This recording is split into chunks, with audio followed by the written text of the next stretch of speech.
Alhamdulillah, kita so di depan kita ada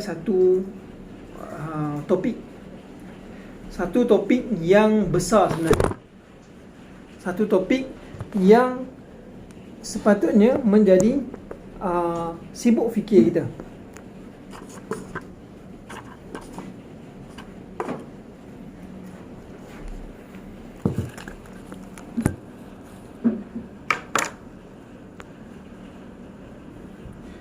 Satu topik yang sepatutnya menjadi sibuk fikir kita.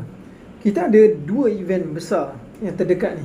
Yang pertama adalah Isra' Mi'raj. Yang kedua adalah kejatuhan khilafah. Apa-apa pun, Isra' Mi'raj jauh lebih besar lah daripada peristiwa khilafah ini, kejatuhan khilafah ini. Tetapi khilafah ini tidaklah kecil. Kedua-duanya besar. Seperti mana peristiwa Isra' dan Mi'raj adalah peristiwa di mana kefarduan solat itu terjadi, dan macam mana agama ini lengkap dengan solat. Maka khilafah ini adalah kejatuhan satu sistem Islam yang menyebabkan kita tidak dapat hidup dengan cara yang sepatutnya kita hidup. Jadi hidup kita tidak lengkap.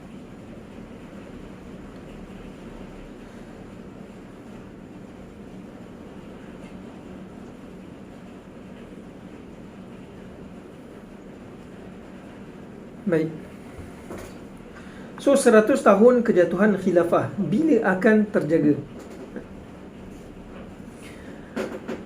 Jadi ana dalam perbincangan daurah pada kali ini tidak memfokuskan kepada kejatuhan itu sahaja, tetapi ana memfokuskan kepada apakah faktor di belakang tu, faktor di belakang yang menyebabkan khilafah itu naik. Apakah faktor di belakang yang menyebabkan khilafah itu jatuh?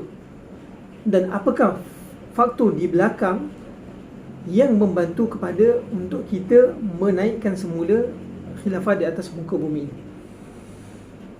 Baik.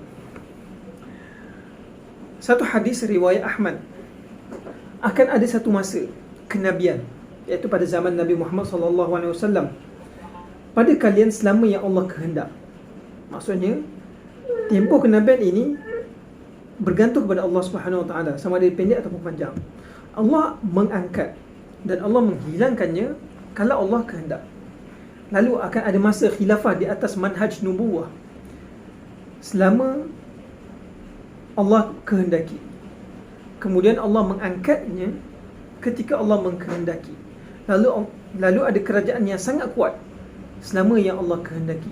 Kemudian Allah mengangkatnya ketika Allah kehendaki. Lalu akan ada kerajaan yang zalim selama Allah kehendaki. Kemudian Allah akan mengangkatnya ketika Allah kehendaki. Lalu akan ada lagi khilafah di atas manhaj nubuwah. Kemudian baginda diam. Jadi hadis ni sangat panjang. Kalau tengok bahasa Arab dia lagi panjang. Sebelum tu ada kisah lagi, para sahabat tanya tentang apa yang berlaku di akhir zaman. Dan ini adalah jawapan Nabi. Jadi apa yang Nabi cakap dalam hadis ni?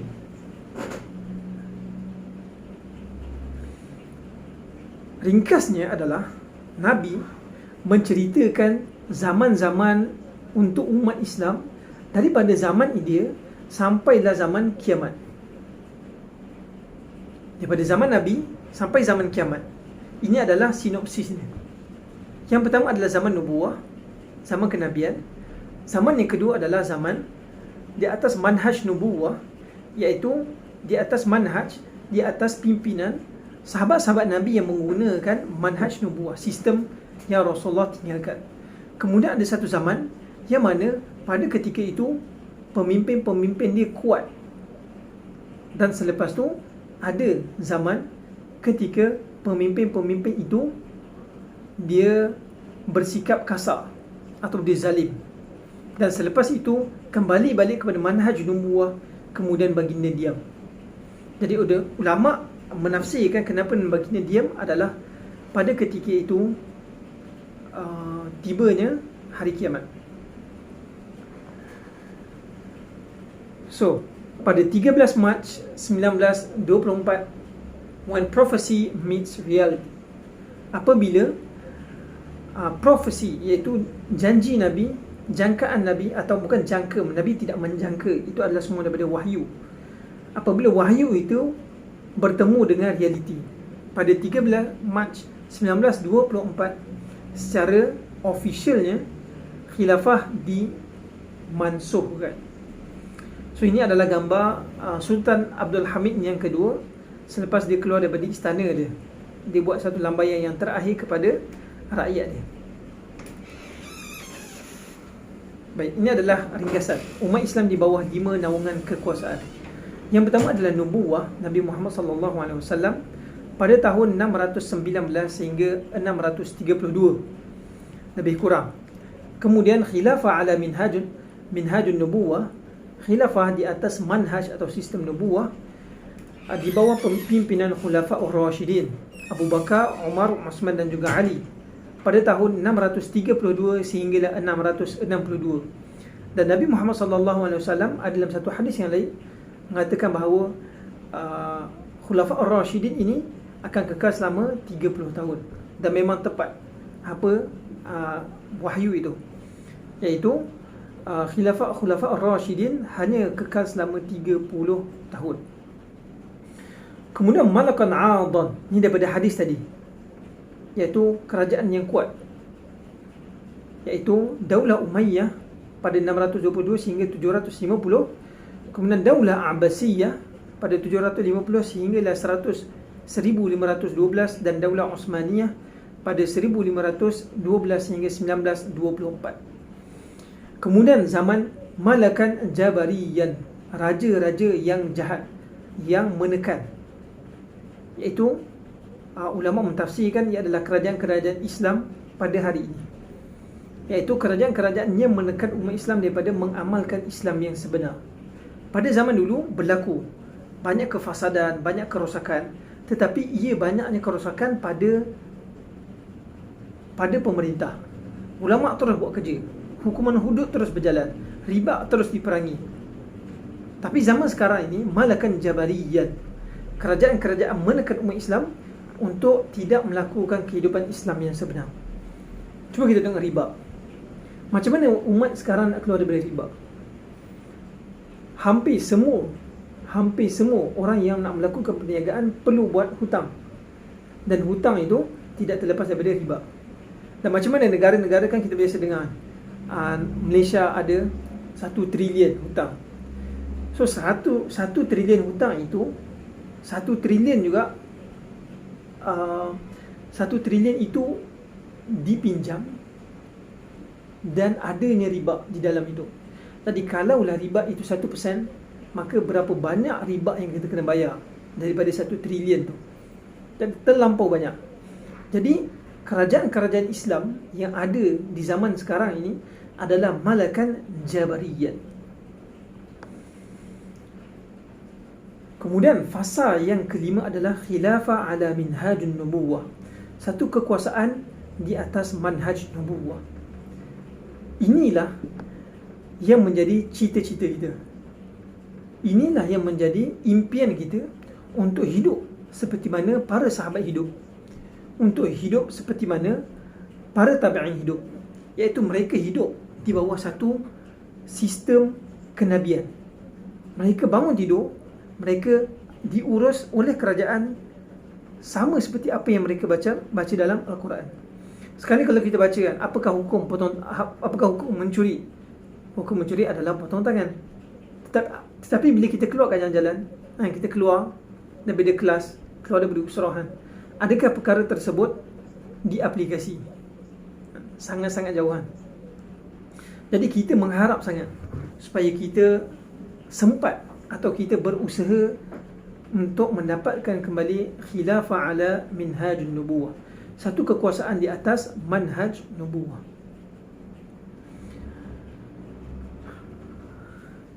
Inna Allah la yughayyiru biqaumin hatta yughayyiru ma bi anfusihim. Sesungguhnya Allah tidak mengubah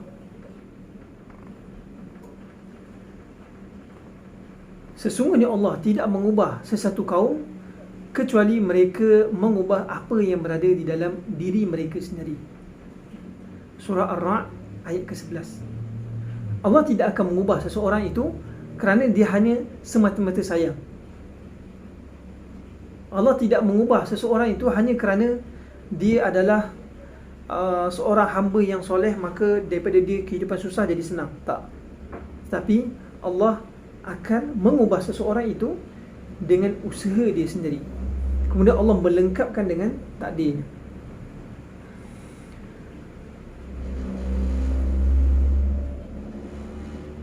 Umat Islam dulu, ni cerita flashback zaman Nabi dulu.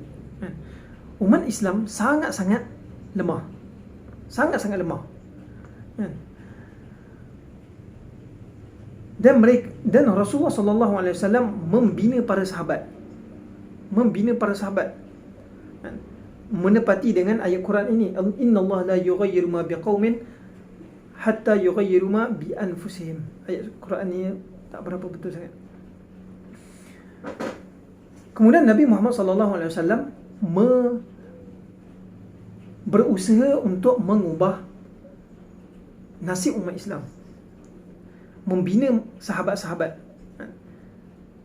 Dan kaedah-kaedah dakwah Nabi ini cuba ditafsirkan oleh Al-Imam Syahid Hasan Al-Banna. Dia memahami kaedah perubahan yang dibawa oleh Rasulullah sallallahu alaihi wasallam, dan dia kata inilah asas kepada kekuatan kita, dan ditambah oleh ulama-ulama yang lain. Dan ini adalah nawamisul kaun.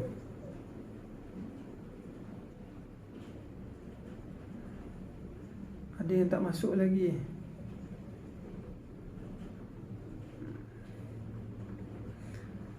Yang banat dah masuk belum? Sini dah masuk kan?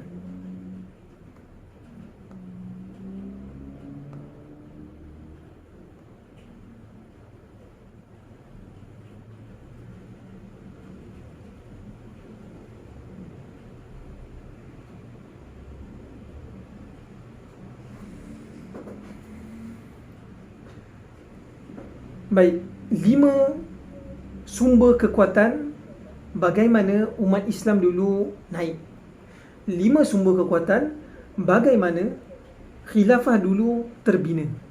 Macam mana umat Islam yang sangat-sangat lemah akhir sekali menjadi sangat-sangat kuat. Ada 5 sumber. Yang pertama adalah iman dan prinsip. Iman dan prinsip. Yang kedua adalah ukhuwah dan juga kesatuan.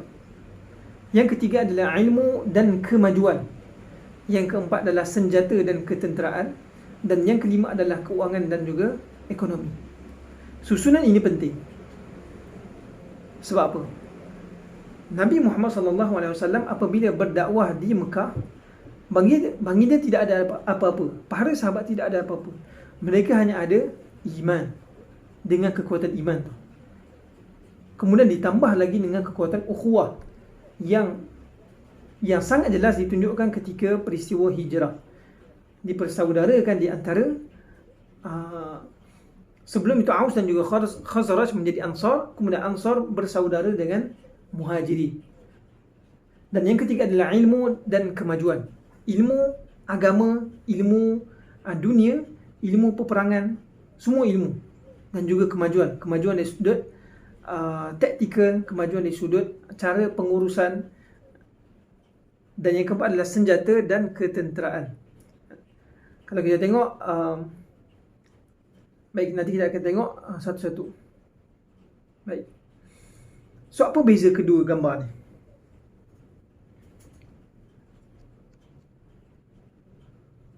Siapa dapat? Siapa tahu? Yang kiri tahu apa?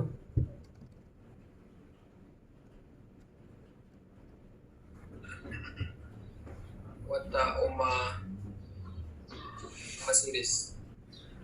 Umar Siris. Siapa tu? Siapa yang cakap? Siapa yang cakap? Irfan. Oh, Irfan. Umar Siris. Yang belah kanan tu apa? Movie Netflix. Yang kanan tu movie. Yang kanan tu movie House of Cards. Yang belah kiri ni movie juga, Umar series.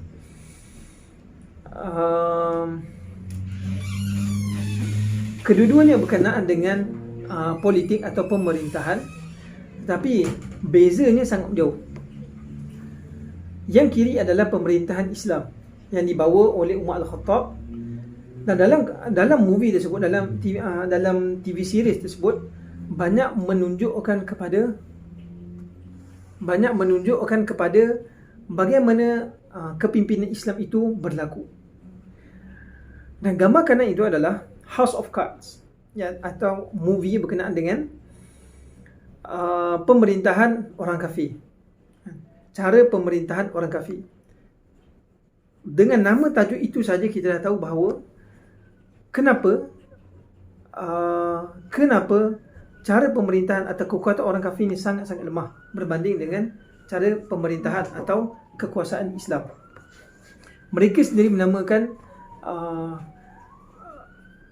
cara pemerintahan mereka sebagai House of Cards. House of Cards maksudnya apa? Rumah daripada kad. Nak tengok tak video yang orang buat kad trok tu? Dia susun-susun, kemudian jadi macam tinggi-tinggi tu. Jadi mereka mengibaratkan politik ini atau pemerintahan satu kerajaan ini macam kad. Rumah yang dibina daripada kad. Yang mana bila orang daripada luar nampak benda ni, wah hebat, besar. Tetapi mereka sendiri tahu bahawa binaan mereka sangat-sangat lemah. Pemerintahan mereka sangat lemah. Kenapa? Kerana mereka jauh daripada Islam. Berbeza dengan Umar Al-Khattab. Cara pemerintahan Umar Al-Khattab, Abu Bakar, Nabi, Abu Bakar, Umar, Uthman, Ali dan juga khalifah-khalifah Islam yang lain, pemerintahan mereka sangat-sangat kuat. Tidak mampu diganggu gugat. Kerana apa? Kerana 5 kekuatan tadi. Baik, yang pertama, iman dan juga prinsip. Iman dan juga prinsip. Rasulullah SAW membina kekuatan iman di dalam diri para sahabat. Kekuatan inilah yang baginda habiskan selama 12 tahun di Mekah untuk hanya membina iman. Untuk hanya memasukkan kalimah la ilaha illallah ke dalam para sahabat. Tidak ada misi lain. Mengajak manusia kepada iman, kemudian menguatkan iman mereka. Mengajak manusia kepada iman dan menguatkan iman mereka.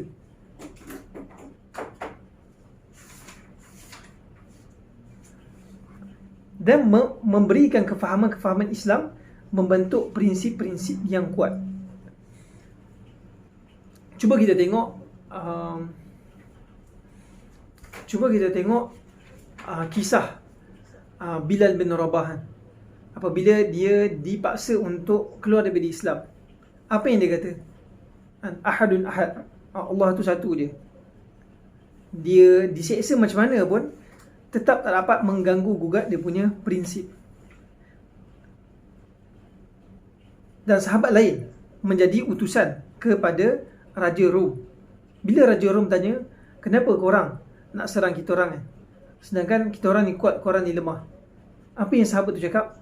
Kami hendak mengeluarkan manusia daripada penghambaan sesama manusia kepada penghambaan kepada Allah Subhanahu wa taala.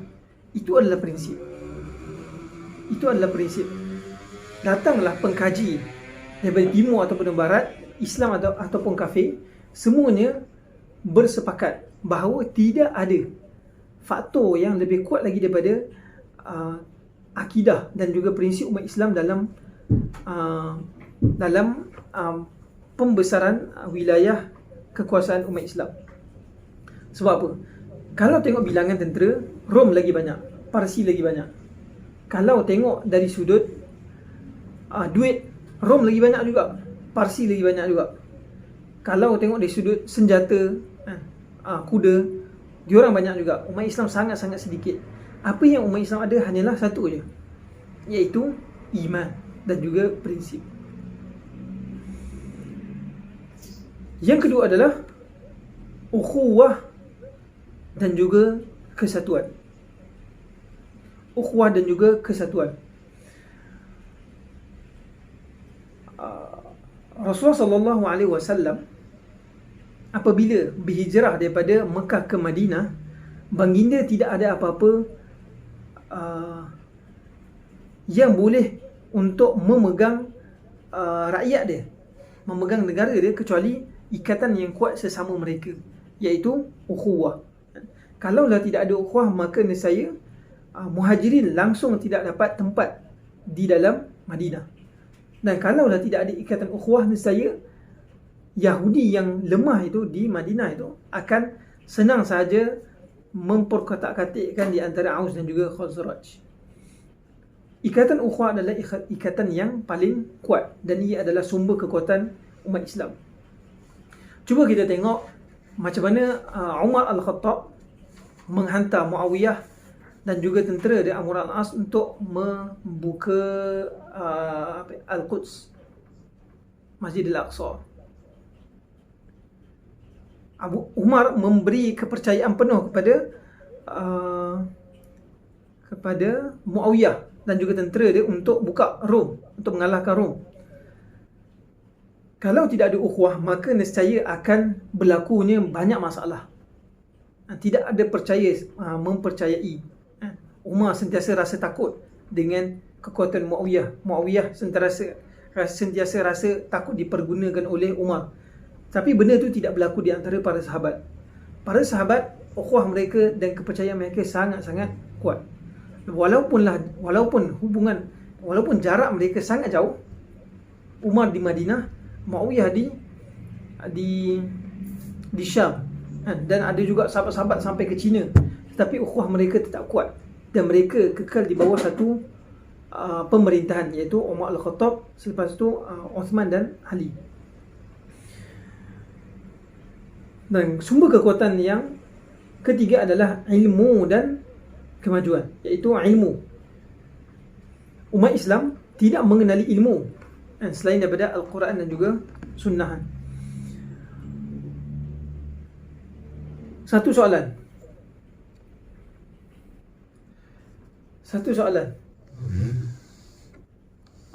Apakah hikmah Al-Quran diturunkan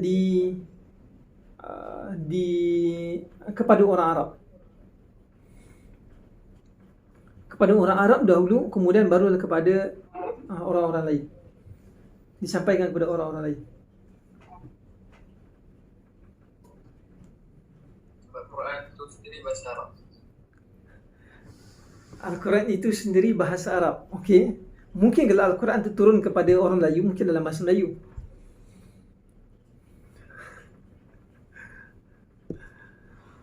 Soalan saya kenapa turun ke bahasa Arab? Apakah hikmah dia? Maksudnya hikmah dari sudut sejarah, dari sudut ketamadunan. Kenapa turun dekat bangsa Arab? Bangsa Arab, ya.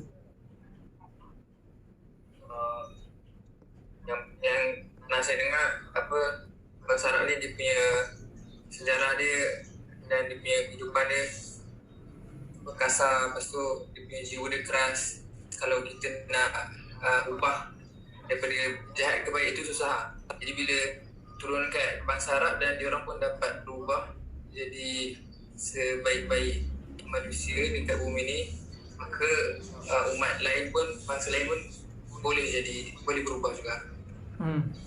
Betul. 80%. 85, mumtaz lah tu. Ini disebut oleh Syed Qutb dalam kitab dia Ma'arif at-Tariq. Hikmah kenapa Allah menurunkan Al-Quran kepada bangsa Arab, bukan kepada bangsa yang paling kuat, iaitu Rom dan juga Parsi. Apakah hikmah dia? Adalah kalaulah Quran ini turun kepada bangsa yang paling hina, turun kepada bangsa yang paling tidak bertamadun, bangsa yang paling barbar, bunuh anak perempuan, setiap tahun kena perang. Kalau ada tahun tu tak ada perang, mereka akan mengistilahkan tahun tu sebagai tahun pondan. Jiwa mereka nak perang, ada masalah sikit perang, buat masalah sikit nak perang. Hidup tak civilized langsung. Kenapa Al-Quran ini tidak diturunkan kepada bangsa Rom? Kerana apa? Kerana mungkin orang akan cakap manhaj Al-Quran ini memanglah dia akan jadi hebat kepada negara itu, sebab sebenarnya negara itu pun dah tersedia hebat.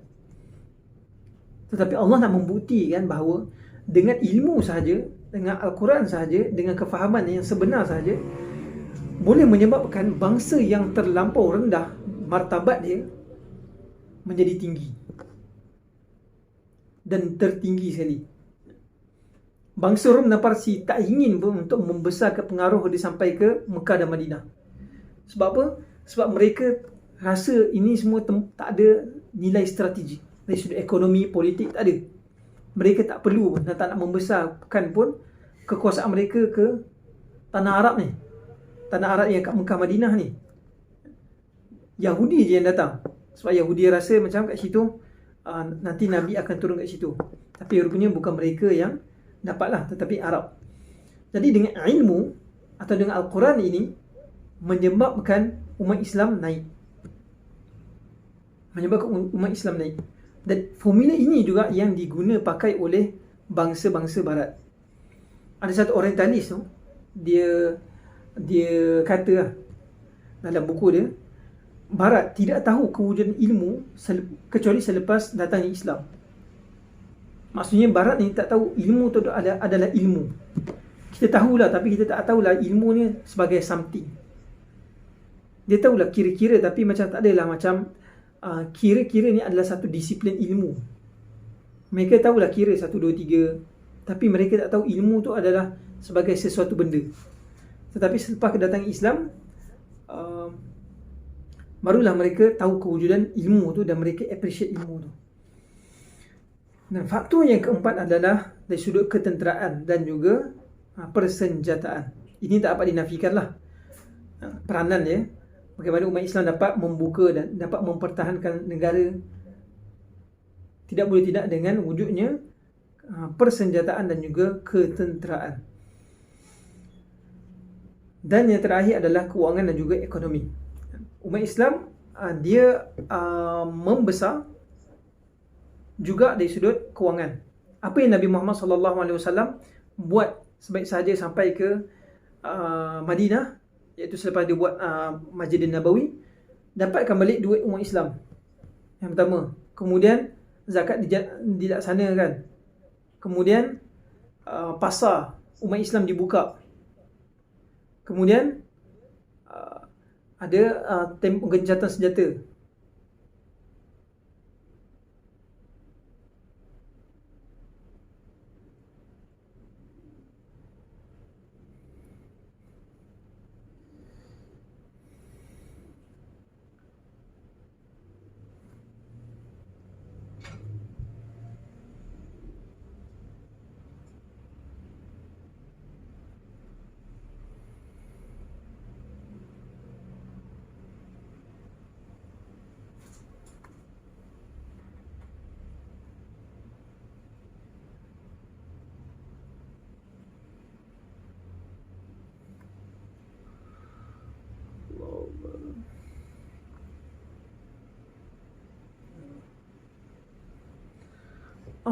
Dah habis lah. Zoom dah ada masa kan.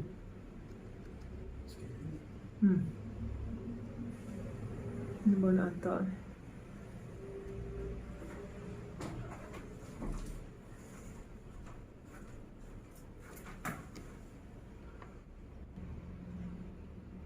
So kekuatan kewangan dan juga ekonomi.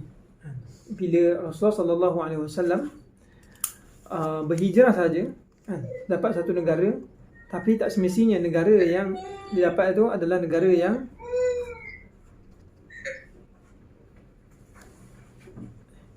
Tes, dengar ke? Dengar. Alright. Selepas Rasulullah SAW membina negara Islam yang pertama di Madinah,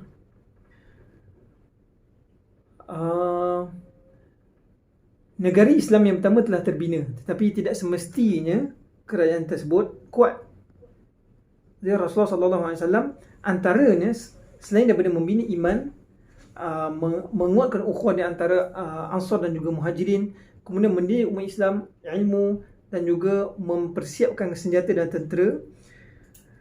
Dalam satu riwayat mengatakan bahawa para sahabat selepas membuka Madinah, para sahabat tidur dalam keadaan memegang senjata. Jadi secara ketenteraannya sangat bersedia.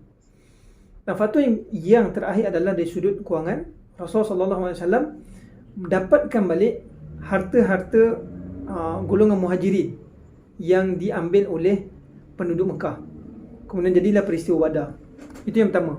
Peristiwa yang di mana Rasulullah ingin menguatkan kembali ekonomi.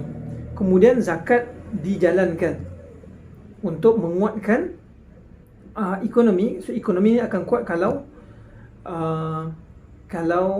jual beli tu bertambah tinggi lah, dan jual beli bertambah tinggi jika orang ada banyak duit. Jadi macam mana orang banyak duit? Bila berlakunya zakat. Maka dengan berlakunya zakat, maka ekonomi di Madinah bertambah kuat. Dan yang ketiga adalah Rasulullah membuka pasar untuk umat Islam, untuk menjatuhkan dominasi Yahudi dalam pasar-pasar dia. Kemudian yang keempat adalah baginda Rasulullah SAW membuat perjanjian Hudaybiyahan, iaitu tidak ada peperangan. Jadi kalau kita tengok dari satu sudut, perjanjian Hudaybiyah tidak ada peperangan, maka Rasulullah senang untuk berdakwah. Di sisi yang lain, orang mudah untuk berniaga. Dan itulah kali pertama orang Arab merasakan keamanan di luar waktu bulan-bulan haram.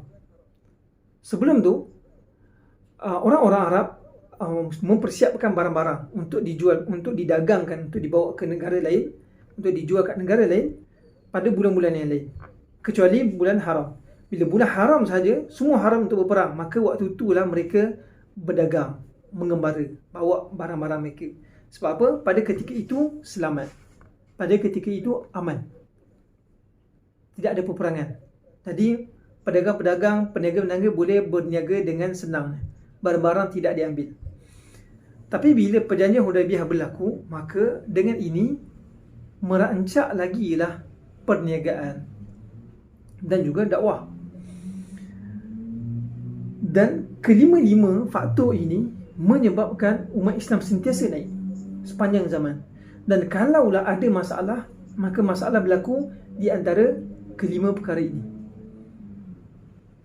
Sehinggalah umat Islam mencapai satu kejayaan yang paling besar dalam sejarah umat Islam.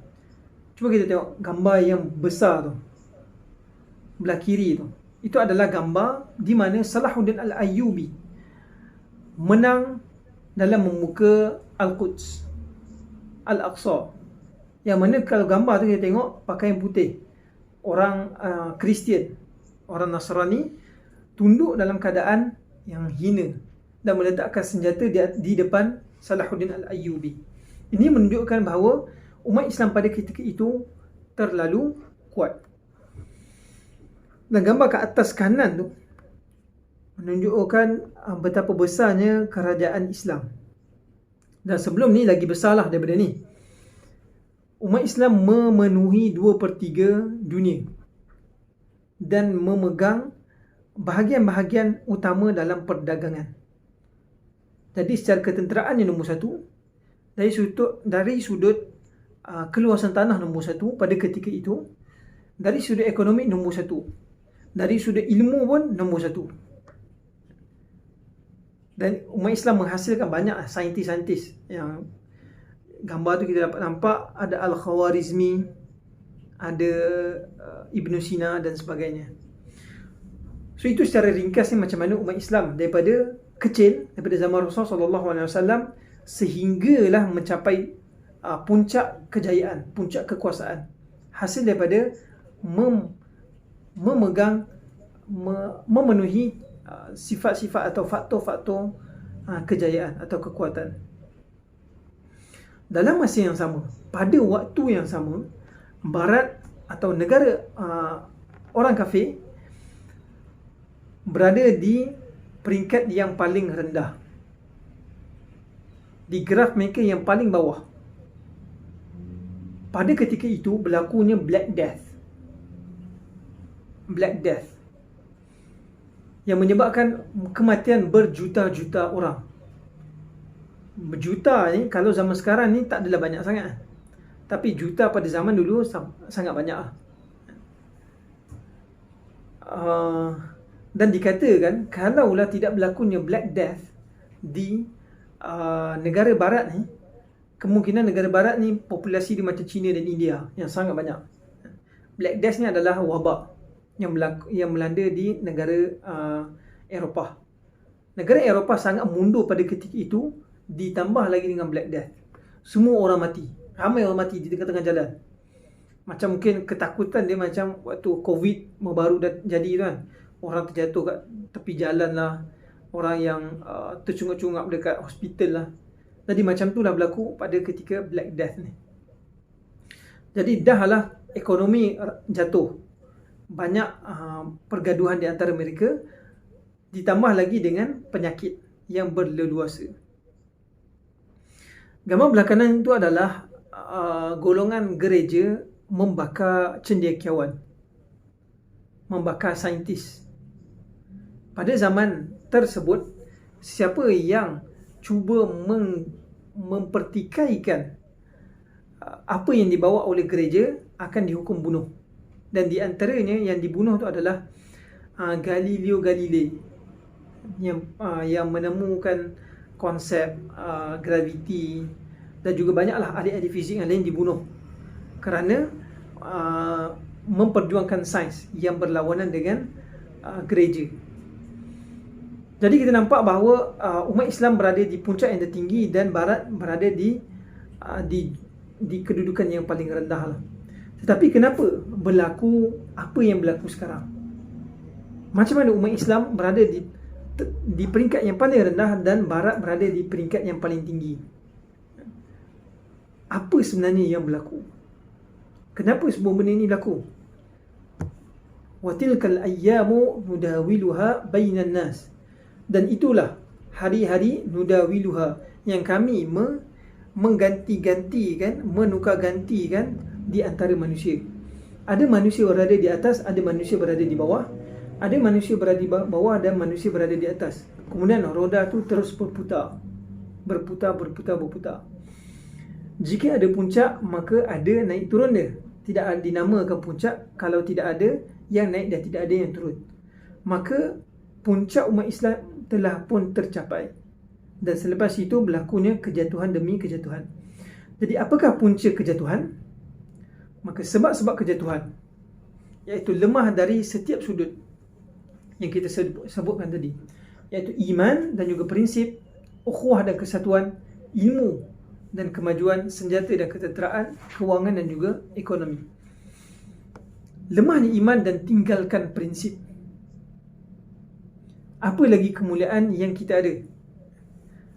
Ini anak ambil daripada kata-kata Umar Al-Khattab.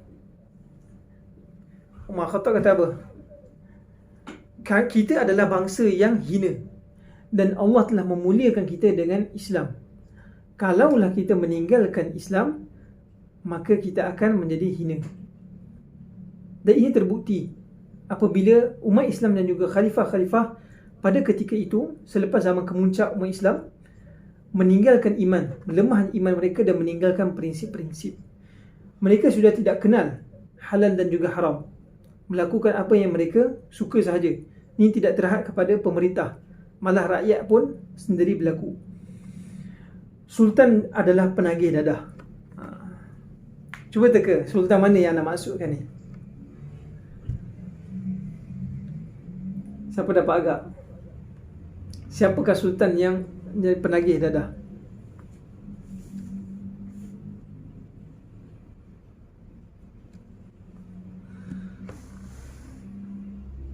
Zaman moden ke zaman silam? Zaman silam.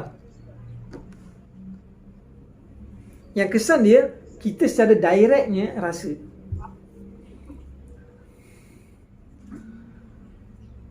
Kita sekarang kat sini rasa juga.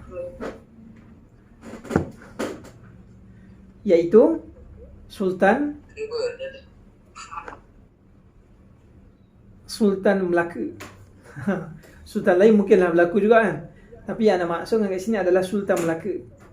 Dalam catatan Portugis, ketika berlakunya peperangan, Sultan tengah mabuk. Dan orang banyak cakap tentang ni tentara Portugis datang, apa yang kita nak buat, dia dah mula hantar kapal-kapal. Waktu tu pergi ke istana, waktu tu Sultan tengah mabuk. Waktu tu mungkin ada ketum ke apa ke, dia ambil, dia tak urus dia punya rakyat. Dan pada ketika itu ada banyak tentera, dia bukan orang Melayu je. Kat waktu tu dah memang ada orang Cina yang Islam, ada orang India, ada orang Arab yang dalam kalangan dia punya tentera dia. Arab tak tahu, Bangladesh. Lebih kurang banyak bangsa. Jadi bila dia tak urus dengan baik, tentera dia pun berpecah-pecah. Jadi bukan sahaja, kalau kita baca sejarah tu, bukan sahaja si Kitul yang bermasalah, tetapi raja tu juga yang bermasalah. Sebab waktu tu dia mabuk. Itu contohlah Sultan penagih dadah. Kemudian mengutamakan hamba perempuan Yahudi berbanding dengan wanita muslimah yang solehah. Ini berlaku bila? Dan kepada khalifah mana?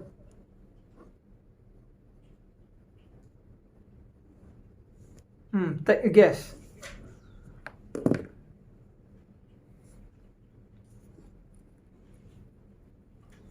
Ustaz Hassan ada cadangan?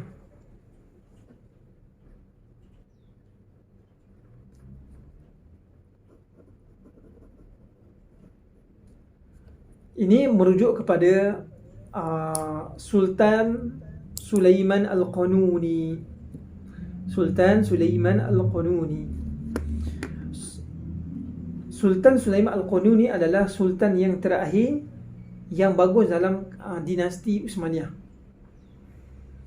Sultan Utsmaniyah dia ada 7 yang awal, 7 yang paling bagus. 10 yang bagus.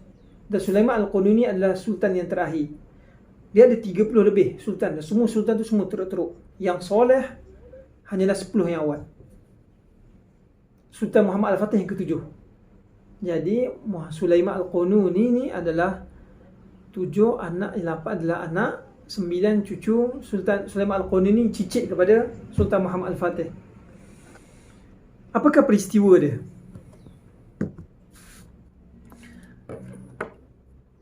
Pernah tak kita tengok pernah dengar lah Pirates of Caribbean?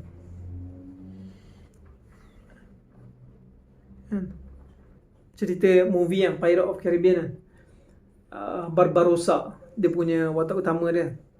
So Barbarossa ni memang satu watak yang real, tapi dijadikan fiction.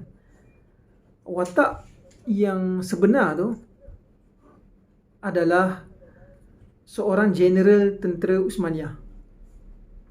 Dia adalah Lanun di Mediterranean. Lanun, kemudian Sultan Sulaiman Al-Qanuni mengambil dia dan mengislamkan dia. Kemudian dia menjadi general navy untuk Utsmaniyah. Dan dengan masuknya seorang ketua kepada Lanun di Mediterranean, kepada Utsmaniyah, menjadikan Utsmaniyah ketua atau menguasai Mediterranean.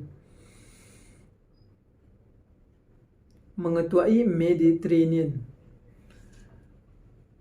So Sulaiman Al-Qanuni memang adalah seorang sultan yang hebat. Sampai Mak Saleh semua panggil Sulaiman ni Sulaiman the Magnificent. Tapi apa yang tersalahnya Sulaiman ini? Sehebat-hebat panglima pun ada kelemahan dia. Maka kelemahan dia adalah wanita. Sulaiman Al-Qanuni, dia nak membesarkan kawasan jajahan dia ke utara. Dia nak membesarkan kawasan dia ke utara, kemudian dah terkacau Rusia. Jadi apa yang Raja Rusia buat? Raja Rusia menghadiahkan dia seorang gundik yang paling cantik, yang bernama Oksana, kalau tak silap. Oksana atau Roxana. Cuba search dekat Wikipedia ada. Memang Barat mengangkatlah gundik ni. Sebab apa? Sebab selepasnya Sulaiman Al-Qanuni dia kahwin dengan gundik ni, dia tak jadikan hamba, dia jadikan isteri.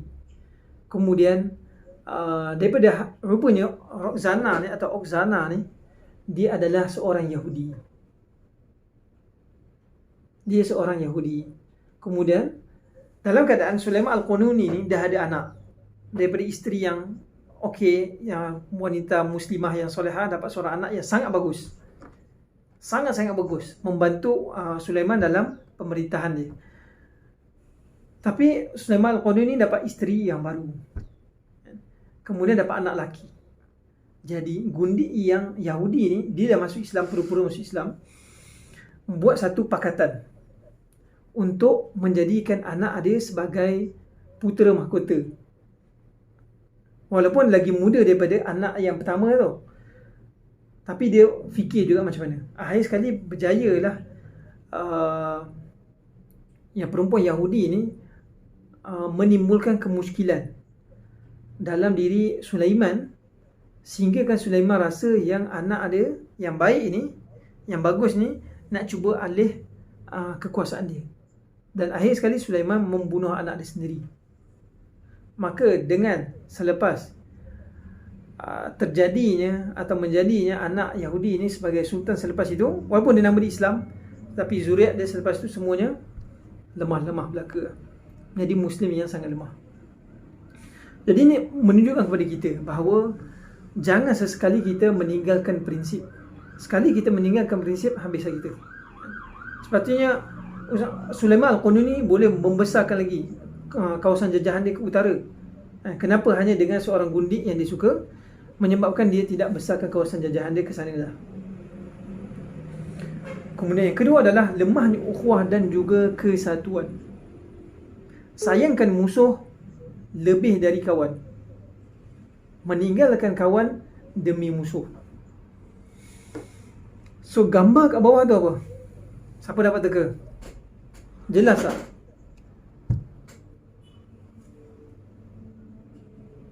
Apa gambar tu?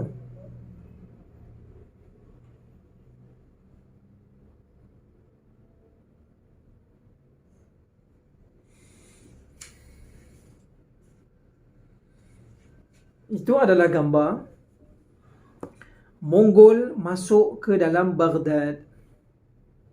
Mongol masuk Baghdad. Kisah Mongol ni, bila dia masuk ke negara Islam, kerajaan Islam, bukan Mongol sahaja yang lawan Khalifah Ma'mun ketika itu, tetapi kerajaan-kerajaan kecil umat Islam juga lawan dia. Sebab apa? Bila Mongol nak masuk ke Baghdad tu, Mongol cakap hantar utusan pergi ke negara-negara kecil yang berada di tengah-tengah di antara Baghdad dan juga tanah dia atau negara dia. Jumpa dengan pemimpin-pemimpin dekat situ, kemudian bagi tahu, sekarang ini Genghis Khan nak pergi ke Baghdad dan kamu semua berada di tengah-tengah dia. Dia ada dua pilihan.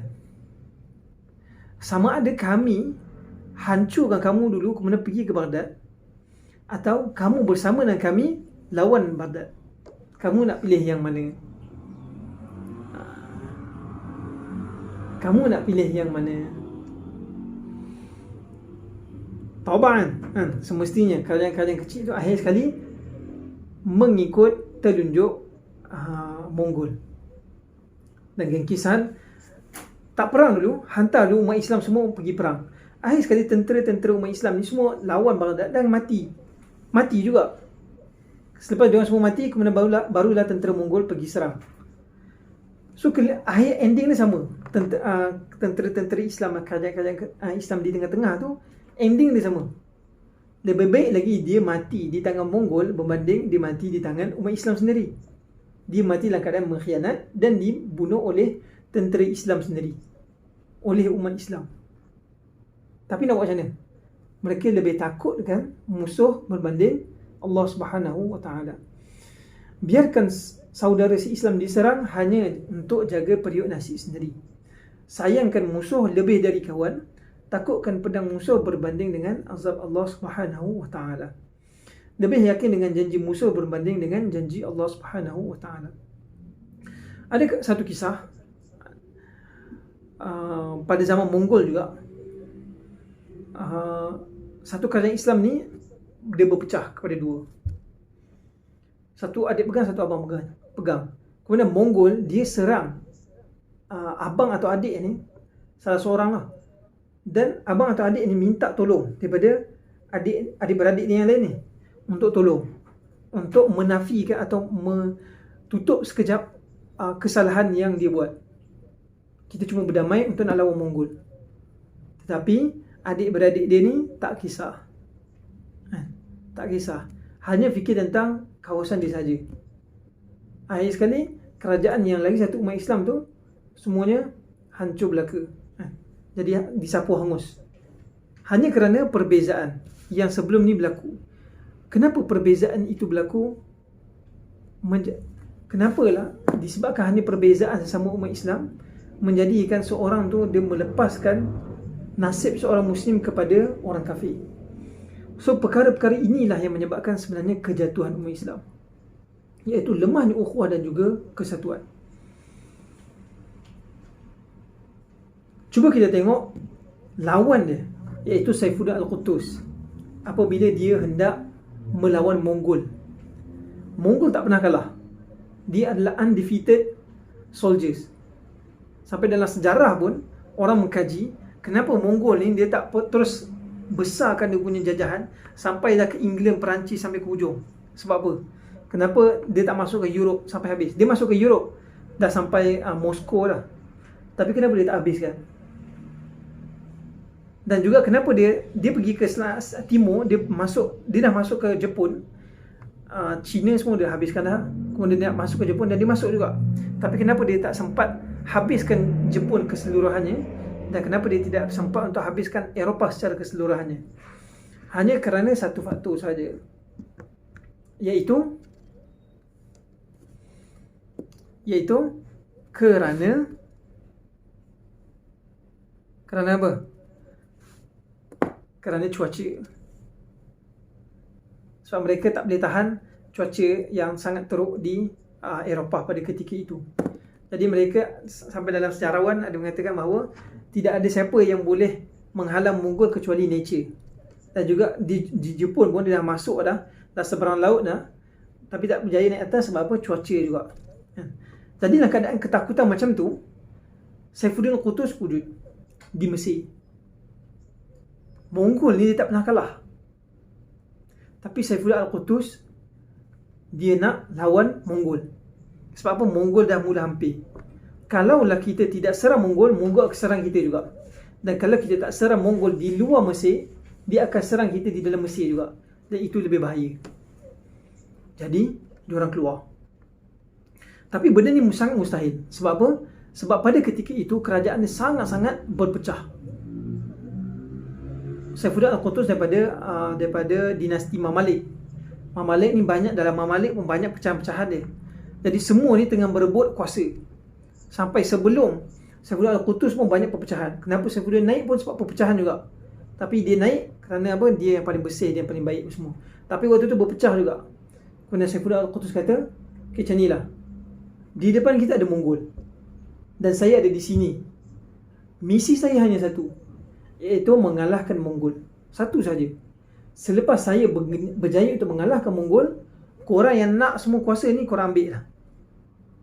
Tapi sekarang ni kita berdamai sekejap untuk kita satu misi, untuk menjayakan satu misi, iaitu untuk mengalahkan Mongol. Dengan itu, pembesar-pembesar ni semua bersatu di bawah pimpinan Saifuddin Al-Qutuz. Dan akhir sekali berjaya mengalahkan Mongol di Palestin, di atas Palestin tu. Itulah satu-satunya peperangan yang berjaya dikalahkan. Mongol berjaya dikalahkan di bawah pimpinan Saifuddin Al-Qutuz. Menyebabkan mitos Mongol tidak pernah dikalahkan, tidak boleh dikalahkan itu disangkal oleh pimpinan Saifuddin Al-Qutuz. Oleh apa? Rahsia dia, oleh kesatuan umat Islam. Dan akhir sekali, selepas Saifuddin Al-Qutuz berjaya untuk kalahkan, on the way nak balik ke Mesir, on the way tu tak sampai lagi Mesir, ada pembesar tu bunuh dia.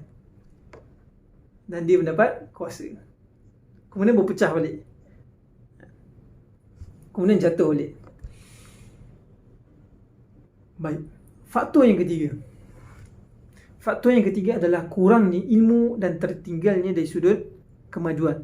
Yang kemajuan di sini anda maksudkan bukanlah material, tetapi kemajuan dari sudut ketinggian ilmu. Sedangkan Barat dah mula zaman Renaissance. Ini dikaji oleh orientalis. Kenapa Uthmaniyah jatuh? Antaranya adalah kerana Uthmaniyah masih mengekalkan tradisi-tradisi yang lama, sedangkan di Barat dah mula zaman Renaissance. Memang Uthmaniyah dia naik, dia berada di atas, tetapi dia mula jatuh. Dan Barat mula mengkaji. Usaha sains tu sedang berjalan. Makin naik. Dan kesan dia 200 tahun selepas tu, 300 tahun selepas tu, kejatuhan Uthmaniyah. Zaman Renaissance ni mula pada 1500. Waktu zaman Melaka jatuh tu, waktu tu Renaissance berlaku. Sebelum tu sikit, 1400 lebih. So kesan Renaissance ni, kebangkitan sains, kesan dia dalam 300 hingga 400 tahun selepas tu, iaitu kejatuhan Uthmaniyah. Uthmaniyah atau orang Melayu, orang Islam masih menggunakan alat-alat yang lama.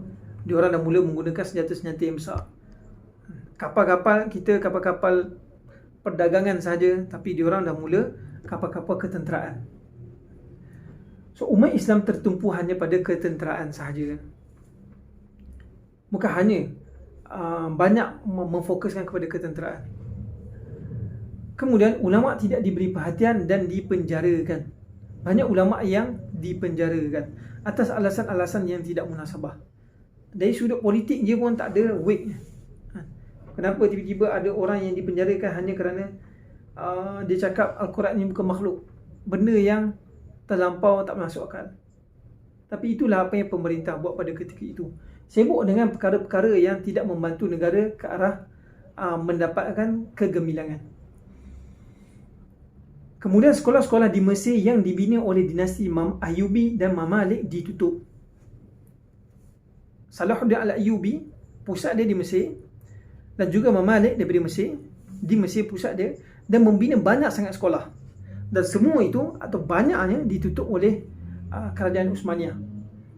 Jadi itu menyebabkan kebodohan berleluasa, kejahilan berleluasa. Macam mana kita nak membina negara dalam keadaan negara yang orang dia membaca pun susah. Sampai sekarang kat Mesir, 1/3 daripada rakyat Mesir sampai sekarang buta huruf. Kalau kat Malaysia ni mungkin dalam 3%, 2%. Mungkin orang asli ke mana-mana kan. Tapi dekat Mesir sampai 1/3. Sampai sekarang lagi. Dalam keadaan umat Islam cuba untuk menutup sekolah, mengharamkan sekolah atas banyak-banyak sebab, Uthmaniyah menutup sekolah di Mesir dan juga di negara-negara yang lain. Barat mula mengkaji tentang sains selama beratus-ratus tahun. Kemudian menjadi pengimport kepada ilmu sains, bukan lagi pelopor.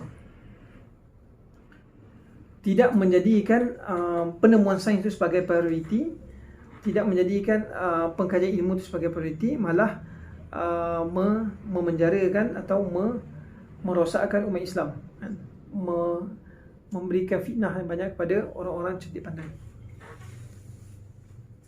Baik, faktor yang terakhir iaitu kemunduran persenjataan dan juga ketenteraan. Gagal dalam meningkatkan daya ketenteraan. So gambar guys tu gambar apa?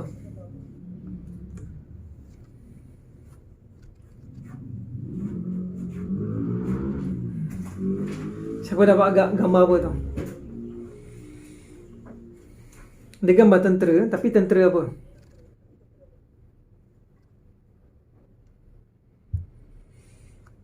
Salam. Apa? Parsi. Tentera Parsi, bukan? Parsi.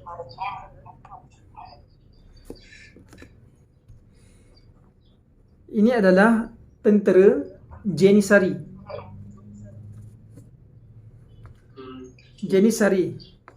Janissary ni macam, kalau Melayu ni macam panglima. Kalau negara barat, masalah macam Knight Templar. Dia ada banyak tentera, tapi tentera yang paling setia, paling kuat, itu nama dia Knight Templar. Kalau kat Uthmaniyah dia ada nama Janisari. Dan Janisari ni pemilihan dia sangat ketat. Mereka rata-ratanya mungkin hampir semua anak yatim.